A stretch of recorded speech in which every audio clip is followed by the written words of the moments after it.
বন্ধুরা, আশা করি আপনারা সবাই ভালো আছেন। আজকের ভিডিওতে আপনাদের সবাইকে স্বাগতম।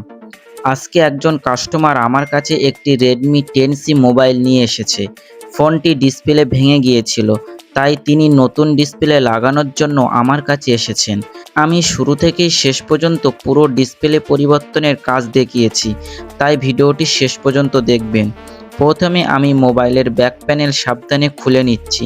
ব্যাক প্যানেল খোলার সময় তাড়াহুড়ো করা যাবে না, ধীরে ধীরে খুলতে হবে যাতে কোনো ক্লিপ বা কভার ভেঙে না যায়। এরপর স্ক্রুড্রাইভারের সাহায্যে মাদারবোর্ডের ওপরে সব স্ক্রু একে একে খুলে নিয়েছি।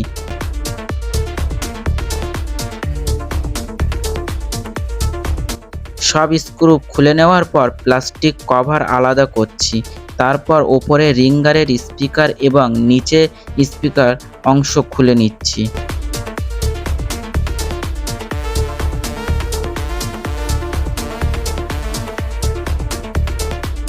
এখন ব্যাটারি কানেক্টর খুলে নিচ্ছি। এটি খুব একটি ধাপ, কারণ ব্যাটারি কানেক্টর না খুলে কাজ করলে শর্ট সার্কিট হওয়ার ঝুঁকি থাকতে পারে। তাই সবার আগে ব্যাটারি কানেক্টর খুলে নিতে হবে। এরপর ব্যাটারিটি খুব সাবধানে তুলে নিচ্ছি। ব্যাটারিটি তুলতে কোনো ধারালো জিনিস ব্যবহার করা উচিত নয়। ধীরে ধীরে কাজ করলে ব্যাটারিটি কোনো ক্ষতি হয় না। এখন পুরনো ভাঙা ডিসপ্লে মাদারবোর্ড থেকে আলাদা করছি।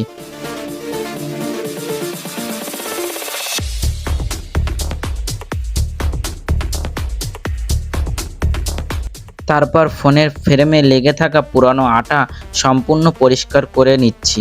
নতুন ডিসপ্লে ভালোভাবে বসানোর জন্য এই কাজটি খুবই গুরুত্বপূর্ণ।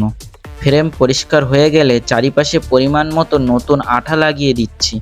বেশি আঠা ব্যবহার করা ঠিক নয়, আবার খুব কমও আঠা দিলে ডিসপ্লে ঠিকভাবে বসবে না, তাই পরিমাণ মতো আঠা ব্যবহার করতে হবে। এরপর নতুন ডিসপ্লে স্টিকার খুলে খুব সাবধানে ডিসপ্লেটি ফ্রেমের উপর বসিয়েছি।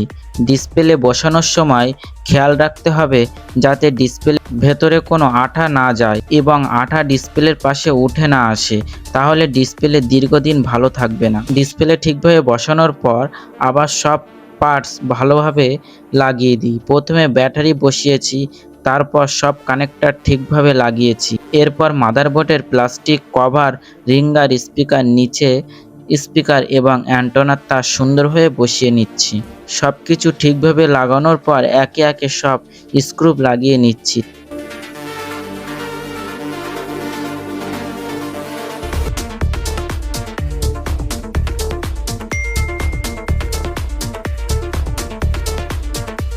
টাচ ঠিক আছে, ডিসপ্লে ও রং একদম পরিষ্কার। ফোনটি এখন সম্পূর্ণ ঠিক হয়ে গেছে।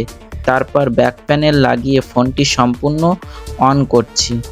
আপনারাও যদি মোবাইলের ডিসপ্লে পরিবর্তন করতে চান তাহলে অবশ্যই ভালো মানের ডিসপ্লে ব্যবহার করবেন এবং কাজটি অভিজ্ঞ টেকনিশিয়ান দিয়ে করাবেন।